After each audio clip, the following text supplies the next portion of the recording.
এই সখী তুই মারা গেছিস। না সখী তুই মারা গেছিস এখন। না সখী আমি মারা না সখী যা তোর গাড়ি যাবো গাড়ি গেলাম সখী হ্যাঁ দেখ তুই দাঁড় পারিস না। না সখী না তুই দেখ না তুই দেখ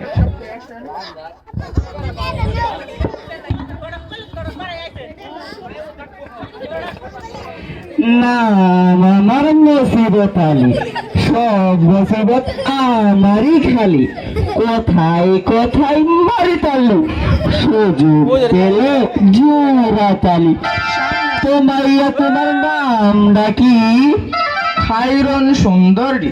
তোমার বাবার নাম কি আসগর মাস্টার। না আমার বাবা না তোমার দাদার নাম না আমার মুসিবত আলী তাই আমি এখন তোমার বাবার কাছে ছুটে যাই। এই সখী দেখ লোকটাকে মনে বেশি সুবিধা মনে হচ্ছে না। ঠিক বলেছিস সখী, আয় চল বাসায় যাই। খাইরন খাইরন খাইরন এই মেয়েটাতে কোথায় গেল কোথায় গেল এই মেয়েকে পাচ্ছে না তো। খাইরন খাইরন খাইরন কথা শুনোস না কেন? হ্যাঁ মা আমাকে ডাকছো? না ডাকছি না এতক্ষণ ধরে ডাকতেছি তাও তুমি শোনো না। কোথায় গিয়েছিলে? তোমার কি এখন খেলাধুলা করার সময়? বড় হয়েছো না, দিনকাল কি এখন ভালো? আমি এখন খেলবো না, কখন খেলবো তাহলে? এখন ওটা শুরু আছে, তুমি এখন খেলবে। তোমার বাবা তো সেই সকালে গেছে, এখনো তো বাড়িতে ফিরে আসলো না। মা আমার ক্ষুধা লাগছে, খাওয়ান দাও। রান্না হয় নাই, যা পানি নিয়ে আসো, যা নদীতে যা যা।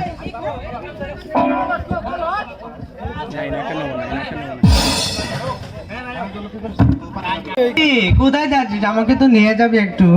আই সখী। চল নদী। ময়নার মা ও ময়নার মা কই গেলে গো?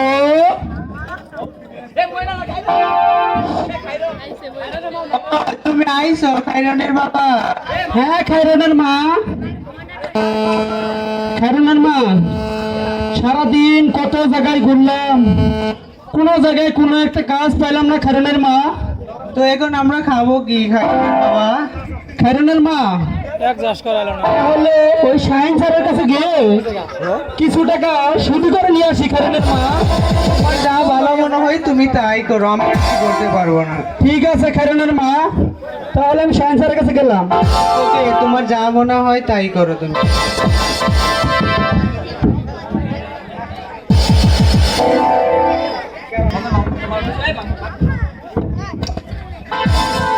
আসগর মাস্টার ও আসগর মাস্টার বাড়ি আছে নাকি গো? কে ডাকো? না আমার মুসিবত আলী সব মুসিবত আমারই খালি কোথায় কোথায় মারি তালি সুযোগ পেলে জুড়া তালি তবুও আমি কেরা। ও ঘটক সাহেব যে হঠাৎ আমার বাড়ি কি মনে করে আসলাম? তোমার মায়ের যে বড় হয়েছে বিয়ে শাদী দিব না? ঘটক সাহেব আমার মেয়ে তো কেবল ক্লাস 8-এ পড়ে, এত ছোট মেয়ে কেমন করে বিয়ে দেই? তোমার মেয়ে কেবল ক্লাস 8-এ পড়ে কি হয়েছে?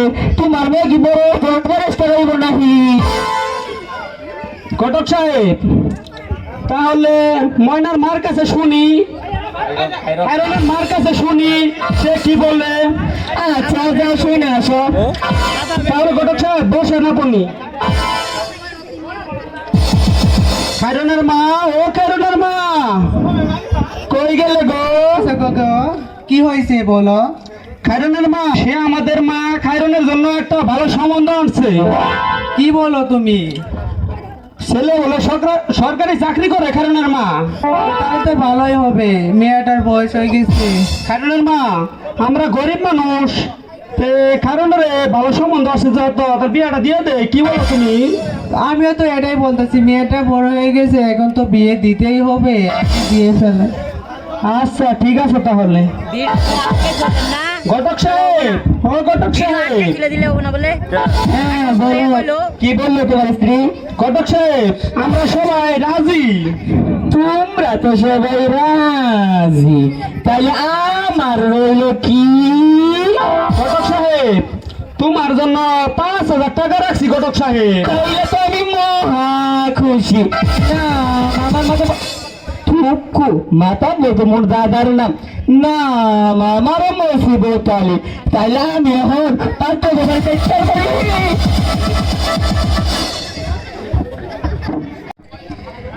আজিজ ব্যাপারী, ও আজিজ ব্যাপারী বাড়ি আছে নাকি গো? কে ডাকে গো? ঘটক সাহেব নাকি? ও আসলাম তোমার বাড়িতে। তোমার পোলাটা যে বলছিলা বিয়ের কথা, বিয়ে সাথে দিবা না? দিব তো, ভালো একটা সম্বন্ধ হইলে। ভালো একটা সম্বন্ধ আছে মোটামুটি। তো তারা যত হিসেবে কি দিবে? তারা একটু গরিব গরিব মানুষ, তো যৌতুক হিসেবে দিব 1,00,000 টাকা, সাথে কিছু শোনাবে না। তাইলে তো আমি রাজি। তাইলে তো তুমি রাজি, আমার রইল কি? ঘটক সাহেব, আপনার জন্য রইল 10,000 টাকা।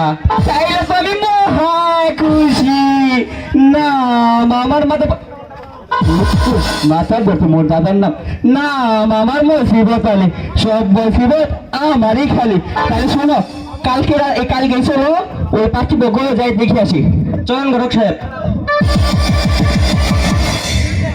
দুই পক্ষে মোটামুটি 15,000 টাকা পাবো বাল্য বিবাহ দিয়া। এইরকম টাকা পেলে তো আমি হয়ে যাবো। তাইলে এখন বাড়ি যাই, এলানি রেডি রেডি হয়ে এরাও রেডি হই, কালকে পাখি বক্ষ বাড়ি যাবো। তাইলে কি আন্দার কি কর চলি।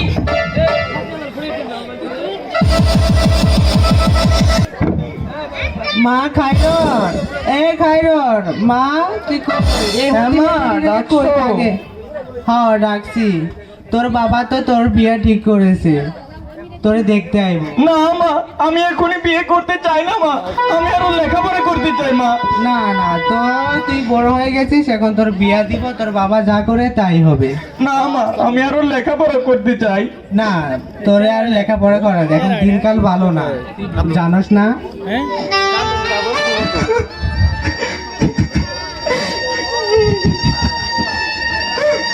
মা তুই কান্দিস না মা, এটা তো ইয়েতে মা, চল মা।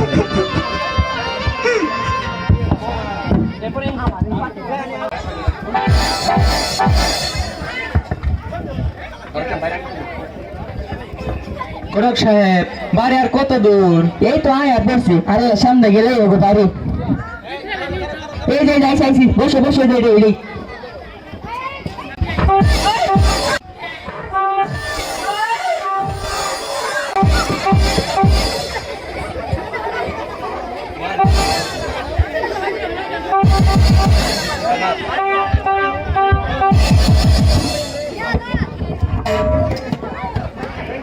ব্যাপারে মায়েরা নিয়ে আসো, আমরা বসে আছি। হ্যাঁ ঘটক সাহেব।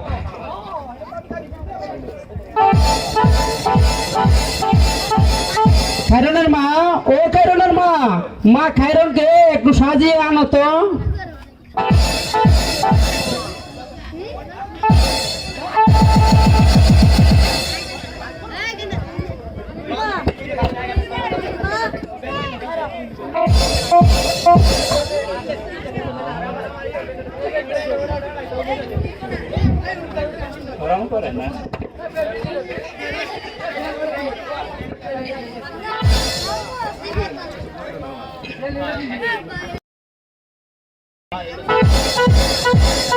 মা একটু দাঁড়াও তো।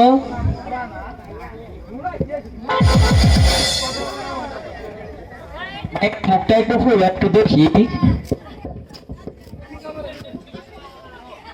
মায়ের মুখটা তো ভালো দেখা যায়, শরীরটা ফুলো। আচ্ছা, তো মাইয়ার মুখ চুল তো দেখলা। ফজল, তোমার কি মাইয়ার পছন্দ হয়েছে? আলহামদুলিল্লাহ। ঘটক সাহেব, ছেলের তো মেয়ে পছন্দ হয়েছে। আলহামদুলিল্লাহ।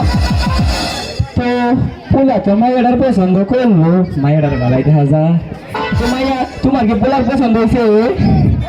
এই তো কি পছন্দ হয়েছে কালা পাড়ার?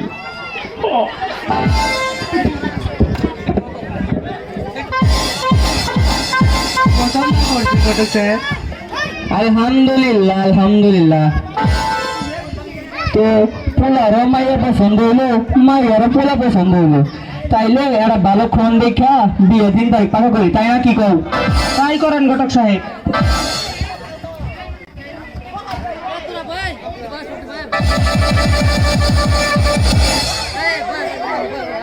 অনেক খোঁজাখুঁজি কইরা একটা ভালো দিন পাইলাম।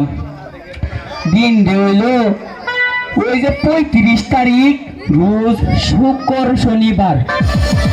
তাইলে কি কও, ওই 35 তারিখ বিয়েটা পাকা দই হই? হ্যাঁ বিয়ে সাহেব আপনি কি বলেন? আপনি যা ভালো মনে করেন। আচ্ছা তাইলে এটাই ফাইনাল। তাইলে চলো 35 তারিখ বিয়েটা হবো, চলো সবাই।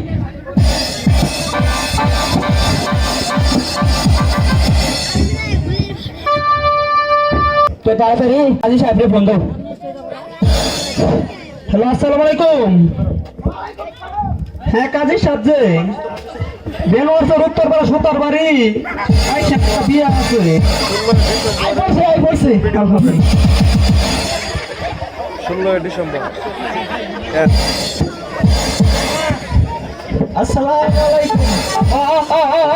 ওয়ালাইকুম আসসালাম। কোথায় কেমনে? ও বুঝেন না, বিয়ে করা যাচ্ছে ওই লোক দিয়ে। আচ্ছা তাকে আমি এখানে কি বিয়ে পড়াইতে আইছি? না, আন্নে তো একজন দাওয়াত খাবার খালি চাহানি বার কি পায় না আন্নে। আপনি টাকা দিচ্ছেন? আমার মাত্র 15,000 টাকা দিছে। আন্নারে কত দিব? ছেলের বাবাকে?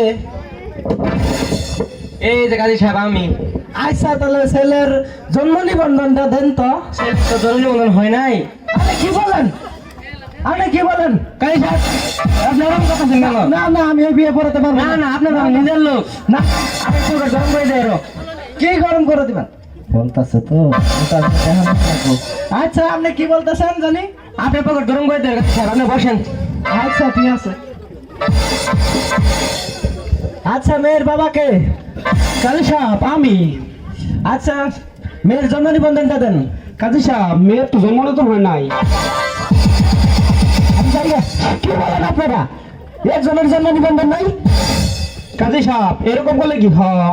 আমরা এক গোষ্ঠীর লোক হই। হ্যাঁ কাজী সাহেব, হ্যাঁ বলেন। আপনার পকেট গরম করে দেবো। ঠিকই কইছে। আচ্ছা ঠিক আছে।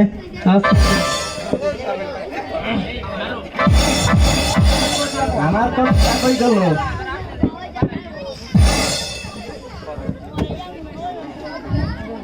মরুচ্ছেদ নিবাসী আজগর মাস্টারের একমাত্র মেয়ে খায়রন সুন্দরীকে দেয়ানগঞ্জ নিবাসী আজিজ ব্যাপারীর ছেলে মোহাম্মদ ফজলের কাছে 1,10,000 টাকা দেনমোহর ধার্য করিয়া নগদ 10,000 টাকা বুঝাইয়া পাইয়া বাকি 1 লক্ষ টাকা কর্জমা রাখিয়া এই বিবাহ বন্ধনে আবদ্ধ করিলাম। রাজি থাকলেন বলেন মা কবুল।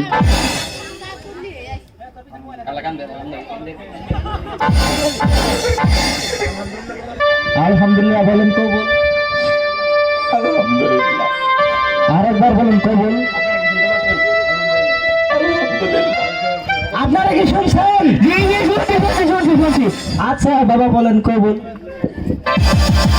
আলহামদুলিল্লাহ। বলেন কবুল। আলহামদুলিল্লাহ। আরেকবার বলেন কবুল। আলহামদুলিল্লাহ। আলহামদুলিল্লাহ। আলহামদুলিল্লাহ। তাহলে এই যে এখানে একটা সাইন করে দেন। এইখানে একটা সাইন। কোর্ট কাছারির ব্যাপার তো, সাইন না করলে সব। এদিকে সাইন দিল। এখানে একটা সাইন দেন।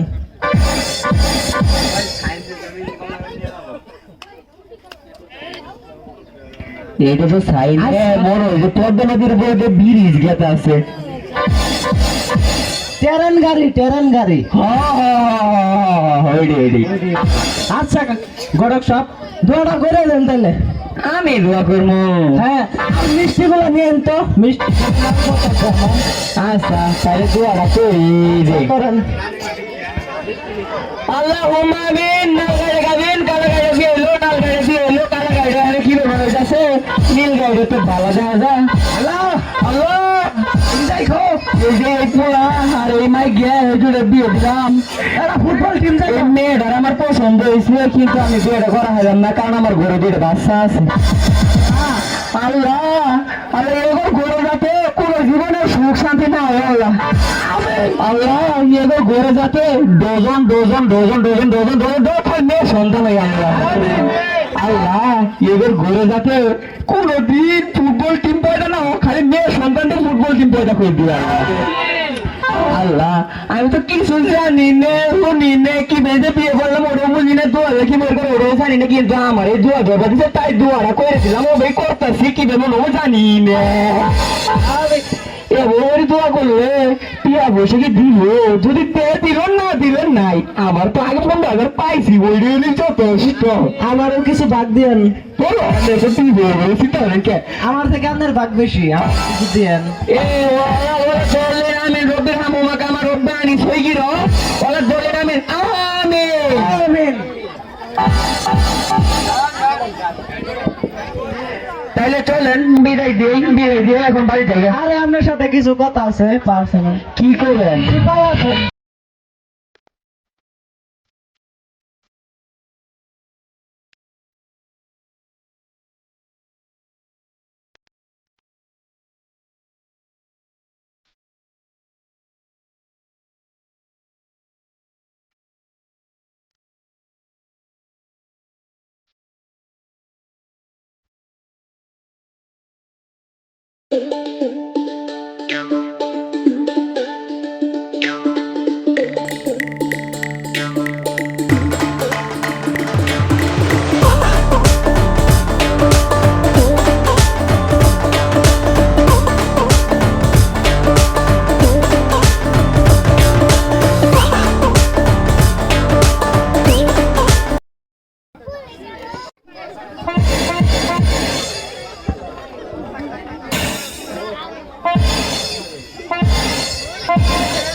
স্যার আসসালামু আলাইকুম স্যার হ্যালো হ্যাঁ স্যার এখানে কি আছে? এখানে বিয়ে হয়েছে মানে হ্যাঁ স্যার আচ্ছা ছেলে কোথায় মেয়ে কোথায় সাথে আসতে বলেন। স্যার স্যার আছে স্যার ছেলে প্রাপ্তবয়স্ক ছেলে প্রাপ্তবয়স্ক, তার জন্ম নিবন্ধন আছে? জি স্যার মেয়ে আছে মেয়েরও জন্ম নিবন্ধন আছে তুমি কাজী হলে কেমন করে? কথাই ঠিক মতো বলতে পারো না। আমি শিক্ষিত তুমি কেমন শিক্ষিত? কোন স্কুলে লেখাপড়া করেছো? আমি 5 পাস 10 ফেল আচ্ছা ঠিক আছে, বুঝতে পারছি আপনি কেমন ধরনের কাজী। আচ্ছা মেয়ে কোথায়? স্যার মেয়ের বাবা কই এ মেয়ে তো বয়স কম। বয়স হচ্ছে তো। আচ্ছা মেয়ের বাবা কোথায়? এদিকে আসো। কাজী সাহেব মেয়ের বাবা তো আমি মেয়ের জন্ম নিবন্ধন সাহেব মেয়ের তো জন্ম নিবন্ধন হয় নাই মেয়ের জন্ম নিবন্ধন হয়নি, এখন বিয়ে দিচ্ছেন কেন? দারোগা সাহেব আমরা গরিব মানুষ দারোগা সাহেব, তাই মেয়েটাকে বিয়ে দিয়ে দিছি। গরিব মানুষ বলে অল্প বয়সে মেয়েদের বিয়ে দেওয়া যাবে না, এটা বলে তোমাকে বলা ঠিক হবে না। ছেলে বাবা কোথায়? এদিকে আসো। এই যে স্যার তুমি এখানে আসো। ছেলের জন্ম নিবন্ধন কোথায়? ছেলে তার জন্ম নিবন্ধন হয় নাই। ছেলের জন্ম নিবন্ধন হয়নি এখনো, বিয়ে দিচ্ছ, এটা কি ঠিক? স্যার এদিকে আসেন একটু। এদিকে আসবো মানে? এইখানে বলো। কিছু কথা আছে। কিছু কথা আছে মানে? জি স্যার। এখানে বলতে হবে, বলো। স্যার সবাই আছে কইলেন। সবাই আছে মানে তুমি কি বলতে চাও? ওই যে দিকে আসেন ওদিকে। ওদিকে কেন যাও? এখানে বলো। আমার সাথে বলেন। জানটি এই বিয়ে তাদের জন্ম নিবন্ধন ঠিক মতো হয়নি, তাদের বয়স হয়নি, এই বিয়ে টাকার লোভে পড়ানোর কারণে কাজী সাহেবকে ছেলের বাবা কোথায়? গরম সাহেব, সরি, গরম সাহেব। এই গরম সাহেব, এদিকে আসো। এই গরম সাহেব, টাকার লোভে করে তুমি মেয়েদের ছেলেদের অল্প বয়সে বিয়ে দিচ্ছ। তুমি এখানে জানা আসছে নাকি? মজা করার সময় আমার কোনো দোষ নেই স্যার, আমি গিফট কার দোষ? তুমি কিছুই বলতে পারো না, অথচ তুমি ঘটক। কত টাকা নিয়েছো? আর টাকা তো দেয় নাই, 15,000 দিচ্ছে মাত্র। এইভাবেই তো তুমি বাংলাদেশের মানুষকে ঠকাচ্ছ, আর অল্প অল্প বয়সের মেয়েদের বিয়ে দিচ্ছ, বাল্য বিবাহ। তুমি কি দেশের আইন সম্পর্কে জানো না? Arrest him! মেয়ের বাবা কোথায়? তাদেরকে সবাইকে অ্যারেস্ট করে নাও। আচ্ছা, আচ্ছা। স্যার, স্যার, এদিকে আসো। এবারে মতো ক্ষমা করে দেওয়া যায় না? কথা কম বলো। আচ্ছা, তুমি কি এই বিয়েতে রাজি ছিলে? না স্যার গো, আমি রাজি ছিলাম না। আমার বাবা আমাকে জোর করে বিয়ে দিয়েছে। আমি আরো লেখাপড়া করতে চেয়েছিলাম স্যার, আমার বাবা তোমার বিষয়টা লোভের বুঝতে বশে পারছি। আমাকে বিয়ে দিয়ে দিয়েছে। তোমার কথাটা আমি বুঝতে পারছি, তোমাকে অনেক জোরপূর্বক বিয়ে দেওয়া হচ্ছে। সবাইকে থানায় নিয়ে ডিম থেরাপি দেওয়া হবে, তাদের রিমান্ডে নেওয়া হবে।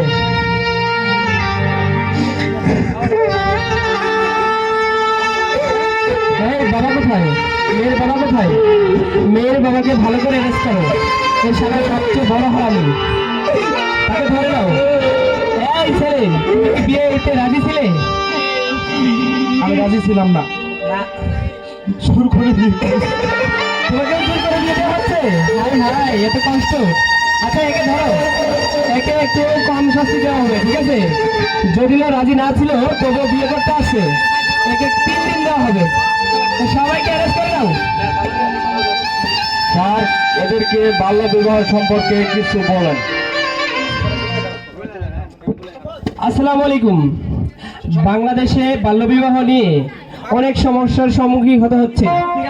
বাংলাদেশে আজ বাল্যবিবাহের জন্য অনেক পিছিয়ে আছে। অন্যান্য দেশগুলো থেকে আমাদের বাংলাদেশ অনেক পিছিয়ে আছে। এর জন্যই আমরা গ্রামের মানুষ অনেক কিছুই বুঝি না, এবং ছেলে মেয়ে যখন একটু বড় হয়, ঘটকের নজরে পড়ে, তখন আমরা কি করি? ভালো কোনো ছেলের সন্ধান পেলেই বিয়ে দিয়ে দিই। এর কারণে আমাদের অনেক সমস্যার সম্মুখীন হতে হয়, যা আমরা জানি না। বিয়ের পূর্বে দেখা যায় যে মেয়ে ঠিক মতো কাজ করতে পারে না, তাদেরকে শ্বশুর বাড়ি থেকে জ্বালা যন্ত্রণা করা হয়, যৌতুকে নিয়ে অনেক কথা হয়। এ মেয়ে যখন বাচ্চা হয়, বাচ্চা হওয়ার সময় হয়, তখন মা ও শিশু, তখন অনেক সমস্যার সম্মুখীন হতে হয়। তাই আমরা সবাই সচেতন হব, সবাইকে সচেতন করব, ঠিক আছে? আসসালামু আলাইকুম। সবাই আমার সাথে একটা শপথ করুন। শপথ, শপথ। আমরা শপথ করে দিয়েছি যে আমরা শপথ করে দিই যে কোনো বাল্যবিবাহ হয়, কোনো বাল্য বিবাহে সম্মতি জানাবো না, সম্মতি জানাবো না, এবং এবং কোনো জায়গায় যদি বাল্যবিবাহ হয়, কোনো জায়গায় যদি বাল্য বিবাহ হয় সেখানে সেখানে আমরা প্রতিবাদ করব। আমরা প্রতিবাদ করবো। প্রয়োজনে প্রয়োজনে আইনের সহযোগিতা নেব, আইনের সহযোগিতা নিব, প্রশাসনকে জানাবো, প্রশাসনকে জানাবো, নিজে সচেতন হব, নিজে সচেতন হবো, সবাইকে সচেতন করব। সবাইকে সচেতন করবো। আল্লাহ হাফেজ।